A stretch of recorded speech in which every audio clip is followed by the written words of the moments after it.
তাদেরকে টেনে নিয়ে যাচ্ছে এরকম একটা গুঞ্জন, তারা কি এরকম কোনো কিছু করবে কিনা ক্ষমতায় ধরে রাখার জন্য? শুনেন, ছাত্ররা বা সমন্বয়করা মানে যা করে হ্যাঁ দৃষ্টিতে এরা ঠিক করে, ঠিক আছে। আসলে মানে সবাই বাঁচতে চায়, মানে এরা এই যে প্রয়োজনের তুলনায় একটু বেশি বকে আরই। ধরেন এই যে 31 তারিখে একটা সমাবেশ করব, আসলে এরকম করে একটা এই কারণ যে এরা এগো নিজেদের অস্তিত্ব জাগান দিতে চায়, ঠিক আছে, নিজেদেরকে আরও পাবলিশ করতে চায়, মানে এর বেশি আর কিছু না। যে মহৎ কিছু করে লেবো বা বিশাল একটা কিছু করে লেবো এরকম আসলে কিছু না, এর বেশি আর কিছু না।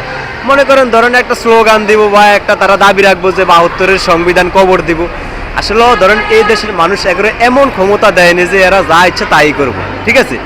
মানুষ কিন্তু আসলে অভ্যাসের দাস মানুষ, মানে যখন যা প্রয়োজন তাই করে। যদি আবার প্রয়োজন হয় যে সমন্বয় ঘটাও বাংলাদেশ বাসাও, মানুষ কিন্তু আবার এই স্লোগানই দিব, আবার রাজপথে নামবো, ঠিক আছে। আসলে ভুল পথে কেউ যাইতে দিব না, ঠিক আছে। জনগণ মানে মানে খারাপ করবে এরকম কাউরি জনগণ মান্য নিব না, এটা আদৌ সম্ভব না। আর হেরা রাজনীতি করুক, হ্যাঁ মতো হ্যাঁ বাইরে উঠুক, কারো সমস্যা নাই তো ভাই। আপনি কি মনে করেন, আপনি যেটা উল্লেখ করলেন এই মাত্র সমন্বয় ঘটাও দেশ বাঁচাও, এরকম একটা সম্ভাবনা তৈরি হবে কিনা বা কোনো মাধন শোনেন, রাজনীতিতে শেষ বলতে কোনো কিছু নাই, ঠিক আছে, মানে শেষ বলতে কোনো কিছুই নাই। ধরেন বিশেষ একটা প্রয়োজনে আওয়ামী লীগ আর বিএনপি যদি এক হয়ে যায়, এক হয়ে যদি এই সমন্বয়কের বিরুদ্ধে দাঁড়ায়, তাহলে আপনি কি করবেন? বৃহত্তর স্বার্থে কিন্তু ছোট ছোট অনেক স্বার্থ জলাঞ্জলি দেওয়ার লাগে, এটা কিন্তু রাজনীতির একটা ধর্ম, ঠিক আছে।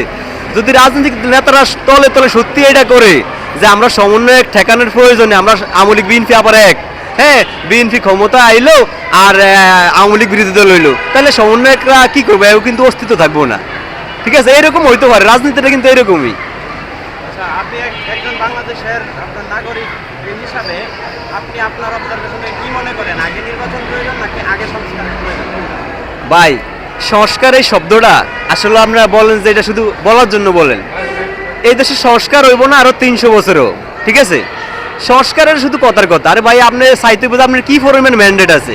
আপনার তো এরকম হিম্মত নাই, আপনি কি সংস্কার করবেন?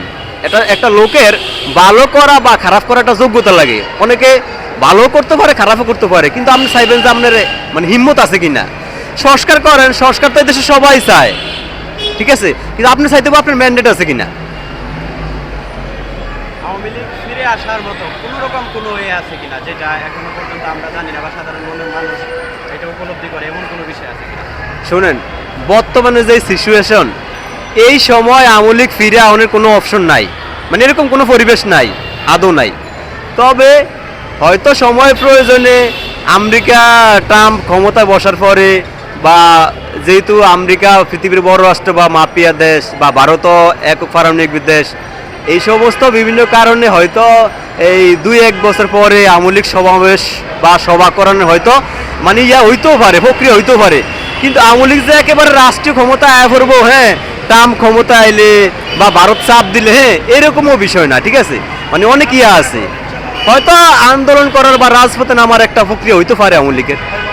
আমার পক্ষ থেকে লাস্ট প্রশ্ন, আওয়ামী লীগ বাংলাদেশ কোন পথে হাঁটছে, ভারত নাকি পাকিস্তান? ধরেন আমরা বাঙালি মানে অনেকটা নির্ভর করি ভারতের উপরে, ঠিক আছে, আমরা ভারতের উপরে নির্ভর করি, কিন্তু আমাকে একটা অ্যালার্জি আছে, আমরা কিন্তু মানে ভারত বিরোধী এটা প্রথম থেকেই।